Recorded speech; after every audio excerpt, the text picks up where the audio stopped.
Go ahead and just say your name so the reporter has it. My name is Keianna Miller, and I'm here as a participant, as a part of the Black Lives Matter. First, I would like to thank Haley Shelton for starting this Black Lives Matter and showing that there is injustice everywhere, including Macomb, Illinois. I would also like to thank everyone else who has a hand in the growth of injustice for people who really need it.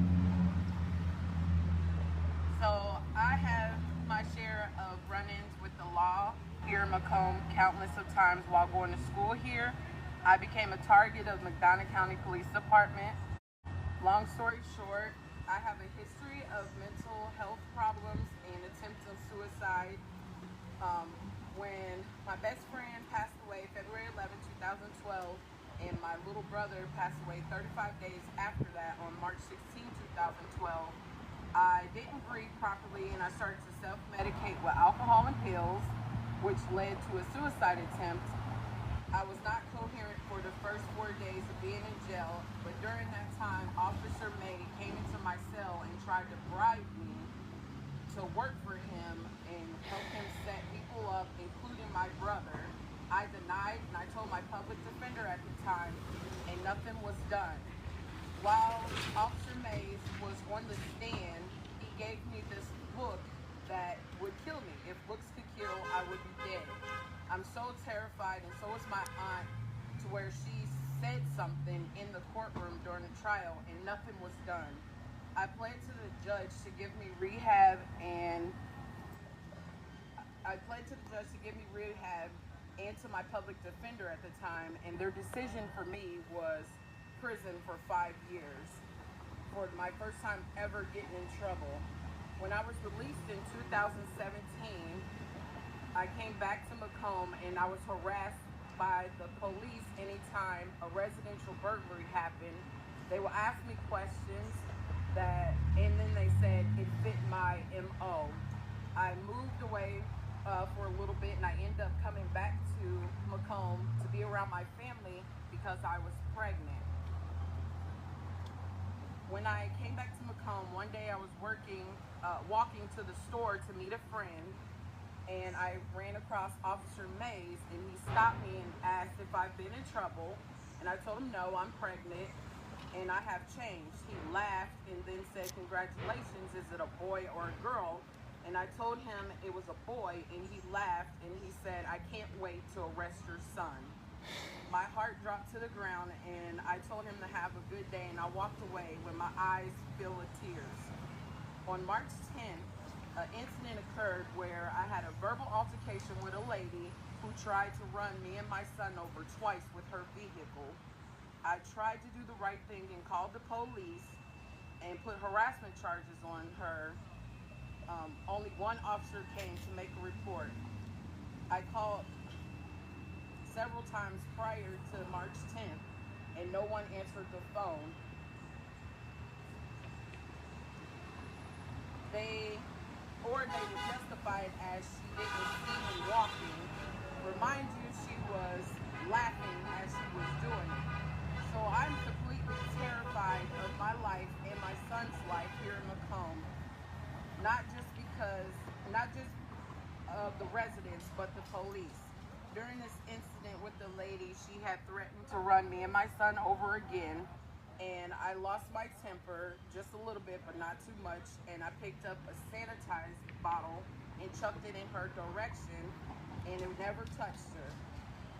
She went to the back of the store and called the police, and they came 3 cars deep. Officer Durridge stated to me that he knows all about me and my brother, and he's only been in MPD for about a year or so. And when I got in trouble was in 2012. So he came out the store after getting her story and said, and I quote, "Good news, she's not pressing charges, but unfortunately I have to arrest you for battery." He didn't put my seatbelt on or attempt to do so. Once I received the police report, Officer Durridge lied all in his report. He said I denied him putting my seatbelt on, which was a lie. He lied and said that she was pressing charges, but told me that she wasn't. And he said he watched the video of the incident at the police station, and he lied. He never came out the store with the DVD, and he didn't watch anything because he was in my face asking questions the whole time, and then he left the building the same way we came in. So yes, I'm terrified for my life and my son's life by the citizens and the police. And ever since I've been arrested, before I even had my son, I've been having this reoccurring dream that the police runs into my house and kills me and my son. And I'm terrified. I'm scared. I'm outraged. I'm peed off. I'm sad. I'm hurt. I'm confused. I am to the point where I don't want to be in America.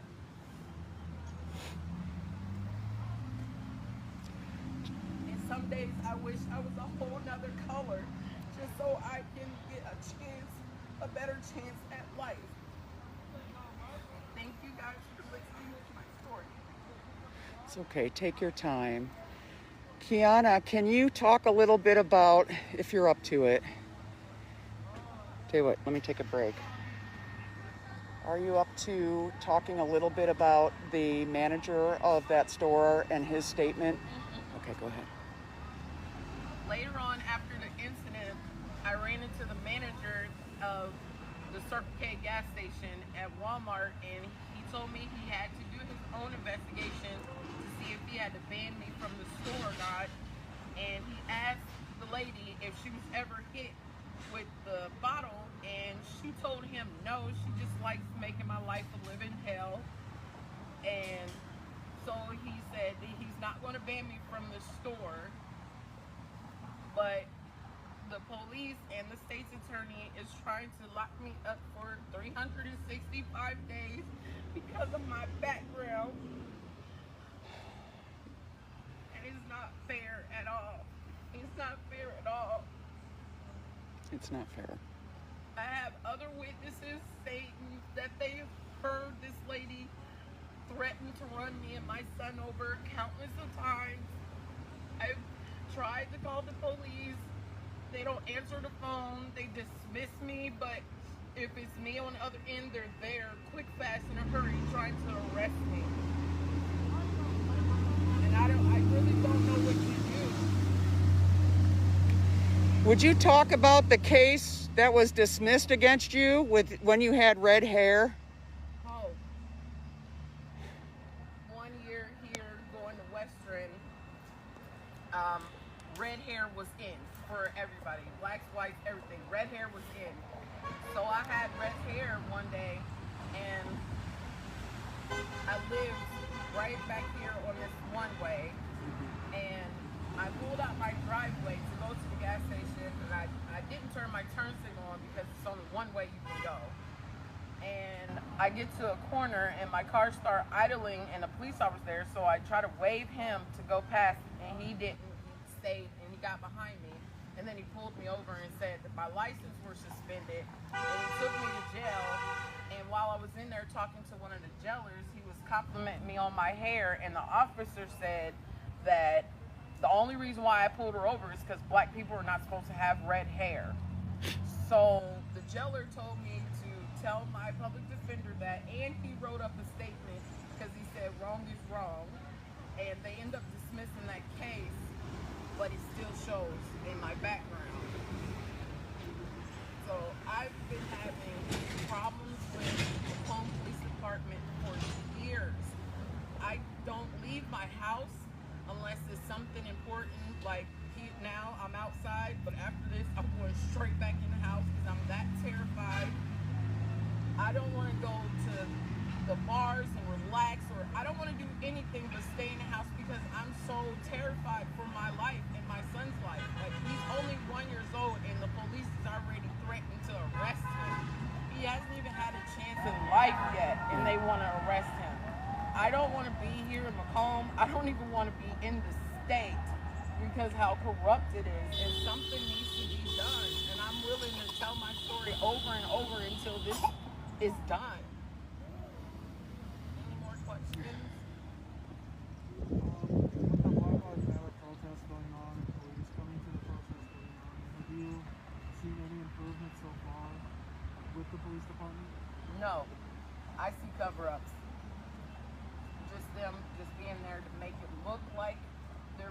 they're trying to do better, but they're not.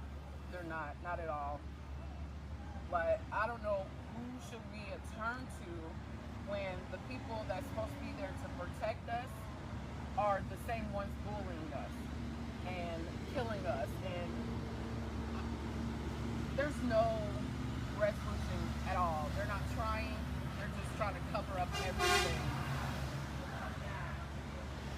And there was a press conference the other day at City Hall. They signed the 10 shared principles. I'm not sure if you heard about that, but it placed an emphasis on protecting life between the 6 police department agencies in the area. Do you feel like that'll help relations between the community and the police? No. The only way that's going to help that situation is if they get rid of those that are abusing their power. That's the only way they're going to get ready to get the community to Right on. with them and become willing to be able to stand next to them and be proud. That is the only way, and they're not doing that at all. Did that officer who arrested you for red hair, and he admitted it, did he ever get disciplined or apologize? He never apologized, but I haven't seen him either. So I don't know if he transferred or moved, or I don't know what happened, but no, I've never received an apology from any police officer that's came in contact with me wrongly.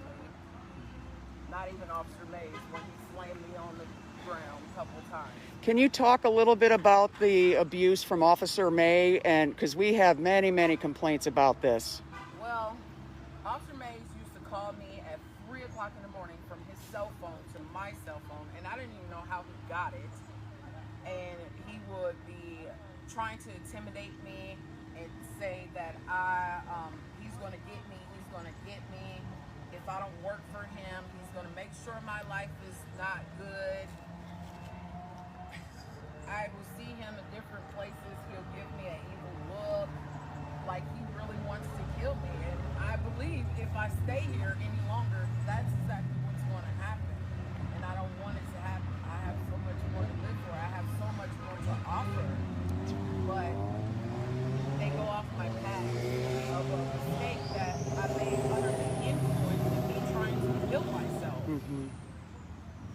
While you were distraught and grieving from 2 major deaths, while also living with PTSD, and were you given any mental health assistance whatsoever following that suicide attempt? No, not by nobody of power tried to help. I had to do it all on my own. I am talking to a therapist now, and it has been giving me peace of mind lately.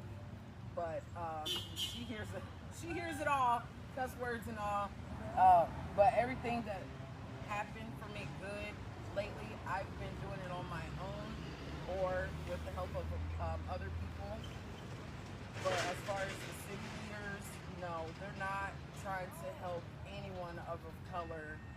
If you don't have assets in Macomb, the police is not there to protect and serve you. You don't have any rights to anything, you don't own anything. You don't have money, you're not wealthy, they're not there for you, and they're going to try to screw us over any way they can, and they have been, and I'm tired of it. Do you remember how old you were when Officer May first started contacting you in the middle of the night, disrupting your sleep?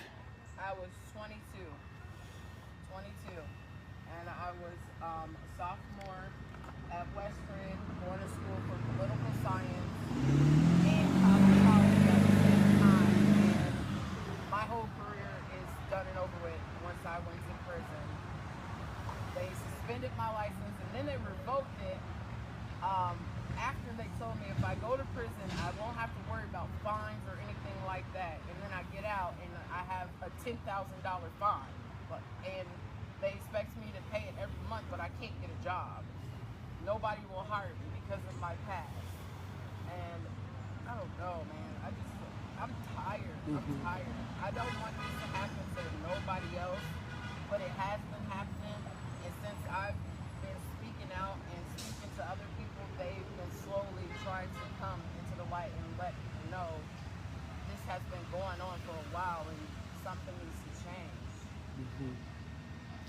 There was one thing about that about the red hair, and they arrested you claiming that your license was suspended. Was it actually suspended at that time? Apparently it was. That Okay. day I was supposed to go and pay my reinstatement or my insurance to keep it going, which I was going to go after I went to the gas station, Right. but Mm-hmm. they got me before I could go. So the whole time I was sitting in the jail, it collapsed. Yeah. And then that's when my license was suspended. So before he pulled me over, it wasn't. But it happened when I was in the jail. And when they ran it again, that's when they said, oh, it's suspended. After Officer May made that comment to you about wanting to lock up your unborn child, who did you tell that to afterward? I told it to my aunt. I told it to the ladies that I went to go visit at the store. I went to one of the meetings at the church, at Mount Calvary Church, and I stood up and I told them there, but nothing's ever happened since then. I mean, if it was them and the officer said that to their kids, they would do something, but it's me, I have a background, and I'm black. They're not doing anything about it. It's terrible. It's so terrible. So they're trying to charge you with aggravated battery now, or just right now battery? It's battery, but I talked to my public defender, and he said if they lower it, it'll either be assault or attempted battery. Even though nobody was actually hurt, this woman had already threatened your life and tried to drive, or at least scared you by driving toward you and your son multiple times. And the person in there who's the witness and the manager said that he understood why you were angry. And you are a person with PTSD whose life had been threatened and child had been threatened. And you didn't throw that and break it over their head the way that the news article read the next day, because they took it from the report, which wasn't accurate. Right. The news report said that I cracked her over her head with a glass bottle of bleach. First of all, bleach doesn't come in a glass bottle. Second of all, none of that ever happened. So An ambulance would have been called, probably. With the state's attorney, before I got my public defender to try to get it dropped, the state's attorney clearly kept telling me the only reason why they want me to go to jail is because of my criminal history. Even That's the though only reason. They want me to go to jail because of my criminal history, as if nobody can change. after your suicide attempt, did they take you right from catching you to jail, or did they get you an evaluation at MDH for your mental health issues? So you didn't even get that basic health care need. Nope. And I know they can smell the liquor coming out my voice, because I can smell it. And they know I wasn't coherent, because if they looked in my eyes, which they did, and shined a light, my eyes wasn't even staying still. Right. But they didn't try to do anything at all. They wouldn't take me to the hospital. They wouldn't get tests done to see if I was under the influence. Nothing. They just automatically said, "We got you. You're going to prison." Anything else? Thank you so much for your courage. I'm so sorry for all that's happened to you. And we're going to point out that because it's not safe for her to get a ride, and she, of course, does not have a vehicle and cannot get her license back currently, she had to walk all the way here in the heat with her baby son. And she knows she's at risk to come up here and tell this, but this may save someone else from going through the same thing. So I'd like to commend you, and your little boy's been wonderful. He keeps looking up at mommy. He's happy, We're so sorry. Thank you for being here. Is there anything else you want people to know, especially our community leaders who might be watching this someday? If you're going to do something, stop talking and actually do it. Don't talk the talk and not walk the walk. Actions speak louder than words. You can say a million things, but if your actions don't line up to what you're saying, it's invalid. So start walking the walk. If you want us to trust you and come to you, then show us a reason to. If not, get out of your position and let somebody else who is going to do it do it. Oh, yes. Great job. Thank you so much for being here. Let's let you go so you can get out of this heat and get him home.